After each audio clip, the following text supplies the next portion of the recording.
ambición de mi vida, que todos los trabajadores sean un poquito más felices.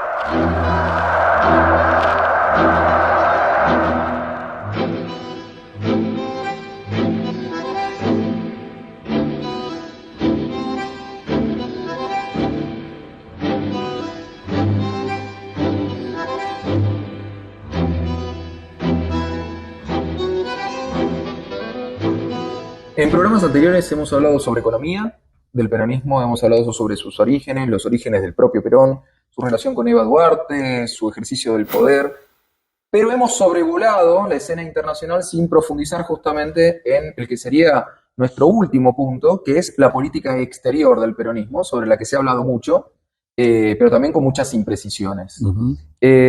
¿Cómo definirías esa política exterior? Bueno, en política exterior, el concepto que guiaba al peronismo, este primer peronismo histórico, es el de soberanía política, independencia económica. Esas son las banderas que se complementaban con algo que ya hablamos también aquí, que fue el de la justicia social. Y los tres pilares doctrinarios. Los tres pilares doctrinarios, soberanía política e independencia económica, son los que tienen una derivación específica, ¿no? Directa, con la cuestión de las relaciones internacionales y la política exterior del peronismo.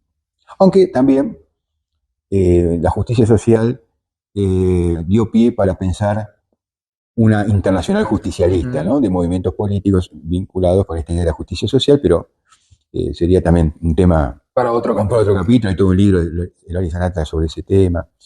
Pero volviendo a la cuestión de la tercera posición, el peronismo, ese peronismo histórico, planteaba que frente a las dos potencias emergentes, la Unión Soviética, ¿no? Y el comunismo, el marxismo materialista, y la otra potencia que expresaba los valores y principios, la concepción de un capitalismo liberal, ¿no? A ultranza, que había una posición intermedia, no en el plano, en el sentido de la mitad justo precisa, ¿no? De lo que representaba una y la otra, sino de armonización también, de equilibrio y de posicionamiento en lo internacional frente a las potencias, ¿no? Y la posibilidad de pensar un destino propio a partir de los intereses nacionales. Eso sería básicamente la tercera posición, un pensamiento muy de época.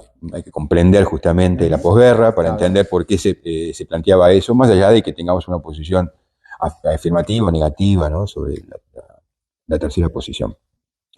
Y es interesante ver cómo eso se fue aplicando en la práctica y que fue guiando las decisiones de política exterior, que por cierto creo que hay un esfuerzo del peronismo para ir nutriendo los planteles del sector externo, de las relaciones internacionales, de la Cancillería, con gente bien formada, ¿no? Y con funcionarios bien formados, intelectualmente, con experiencia.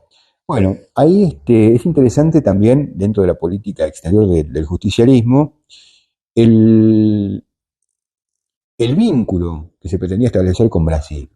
No olvidemos que Brasil fue durante muchos años hipótesis de conflicto para Argentina, y obviamente Argentina para Brasil, ¿no? Como lo fue también Chile. Sobre todo con el rol que adquiere Brasil después de la Segunda Guerra Mundial y su cercanía con Estados Unidos, diferente a la que asumió también, digámoslo, Argentina. Sí, y ese punto también se vincula con la cuestión ideológica del peronismo, el cierto emparentamiento forzado con el nacionalismo. El nacionalismo aristocratizante, el nacionalismo católico, fue enemigo histórico de Brasil, o lo veía como un enemigo histórico, ¿no? Una amenaza, ¿no? Y ese tipo de nacionalismo no se llevaba demasiado bien con los países del resto de América Latina, ¿no? Eso de la cuestión de la patria grande y demás, no se correspondía con esa tradición del nacionalismo. Pero, y acá volvemos a hablar de Sarovia, de su mentor, de que hablamos en los primeros programas, aprendió mucho de Sarovia, se apoyó mucho porque Sarovia era un cultor de la promoción de los vínculos con Brasil. O sea, no nos olvidemos que Perón insistía con el ABC, Argentina, Brasil, Chile. Eso lo toma de Sarovia, que escribe un libro sobre Hispanoamérica, donde destaca destaca el rol protagónico que tienen que tomar en una alianza Argentina y Brasil, ¿no? No es una cuestión menor esa, y es en cuanto a la cultura de las relaciones internacionales de Argentina, es un cambio de época, ¿no? Porque pasamos de tener o de considerar a un enemigo histórico, lo fue en algún momento. Tuvimos una guerra con Brasil en el siglo XIX. Claro, ¿no? Por un poquito más casi llegamos a tomar Río de Janeiro, ¿no? Tuvimos ahí a kilómetros. Bueno, y en el caso también de Chile, ¿no? Forjar relaciones de hermandad más profundas. Argentina también se para en el escenario internacional entre estos países del tercer mundo y empieza a tener una importancia estratégica incluso en sus relaciones con Egipto, con otros líderes que pretendían no alinearse, digamos, también con esas dos potencias internacionales. Sí, el movimiento de no alineados. Exactamente. De países no alineados, que después Perón siguió apoyando en el exilio y se convirtió en una figura de referencia por el movimiento de no alineados, no estando en el ejercicio de gobierno, ¿no? Ahí muy cercano a Nasser también en la época. Exactamente, sí, pero también hay algo, hablamos de Egipto, ¿no? De Nasser, y ahí cercano hay un país que fue enemigo también histórico en su momento ahora están de Egipto, vos estás hablando de Israel, sí. y calculo que te anticipas un poco a una de las preguntas que te iba a hacer, que tiene que ver con esta impronta que desde la actualidad se tiene de un peronismo nazi, por esta recepción de algunos jerarcas que se hicieron en ese periodo, y que se asimila a un Perón nazi, abiertamente nazi, incluso por el modo en que Argentina se comportó en la Segunda Guerra Mundial. ¿Qué mirada tenés de eso? Sí, bueno, la neutralidad de Argentina iba más allá de Perón, digamos, fue una política de Estado en esos años. Incluso hay un pedido abierto de Inglaterra en algún momento para que Argentina se mantenga así, para proveer alimentos y etc. Le convenía mucho más a Inglaterra por una cuestión geopolítica, ¿no? Y intereses en la guerra, que Argentina fuera neutral, ¿no? Para que no le bombardeen los barcos con alimentos, básicamente, ¿no? Pero vamos a ver algo. Tampoco se puede negar que por el peronismo han circulado sectores que sí fueron antisemitas. ¿Pero vos los separás de Perón? Yo nunca le leí a Perón hablar en contra de los judíos, sinceramente. ¿Y qué posición tuvo puntualmente Perón con respecto al Estado de Israel? Porque se crea, recordemos, en 1948, es decir, en un momento donde Perón... Bueno, otro dato histórico. Argentina, algunos dicen que fue el primer país de América Latina, no fue así. Sí fue de los más significativos, de los países más importantes, uno de los primeros. En 1942 Argentina reconoce al Estado de Israel, por motus propio.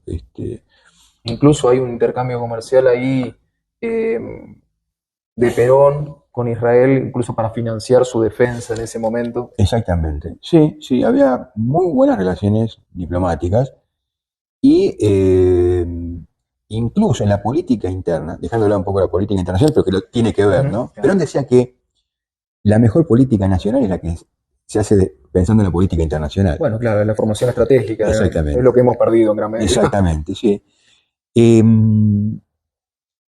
Hubo candidatos a diputados, funcionarios en cargos muy importantes de la colectividad judía en el peronismo. En el primer peronismo, ¿no? Y te digo, insisto con esto, hubo algunas expresiones minoritarias y sin peso a largo plazo de sectores que se decían peronistas y eran antisemitas, pero siempre fueron bastante raleados. A ver, por ejemplo, la Alianza Libertaria Nacionalista, que tuvo simpatías con el peronismo, después fue muy crítico, incluso hasta más crítico que muchos de lo que se llaman gorilas, ¿no? Que habitualmente vienen de los sectores del liberalismo, del conservadurismo. Pero la Alianza Libertaria Nacionalista fue abiertamente antiperonista. Y esos sectores de la Alianza Libertaria Nacionalista son como que intentaron de alguna manera abrevar en el peronismo y luego ya con Perón en el exilio se extremaron y se fueron desilusionando. Exactamente. Sí, justamente porque el peronismo no era antisemita. Y hay el caso, al menos del peronismo de Perón, como se suele decir. Exacto. Este historiador israelí, Ranan Rein. Exactamente, Ranan Rein, de la Universidad de Jerusalén, hizo un trabajo magnífico, justamente relevando los casos de funcionarios, de militantes de origen judío, el caso de un candidato a diputado del 11, judío obviamente, ¿no? Que venía de la colectividad, que era parte activa de la colectividad, como que se presentó como candidato, creo que en las elecciones del 51, por ahí, no sé, no recuerdo con precisión ahora, ¿no? Pero hay afiches, boletas. Esa era la realidad histórica, ¿no? Obviamente no quita que siempre algún desubicado reivindique algo que no tiene motivo para ser reivindicado, ¿no? Bien, bien. Gracias. El justicialismo es una nueva filosofía de la vida, simple, práctica, popular, profundamente cristiana y profundamente humanista.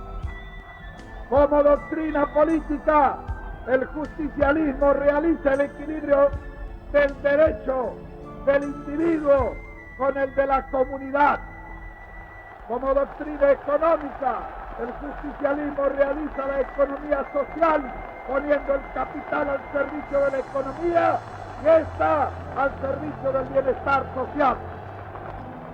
Como doctrina social, el justicialismo realiza la justicia social que da a cada persona su derecho en función social.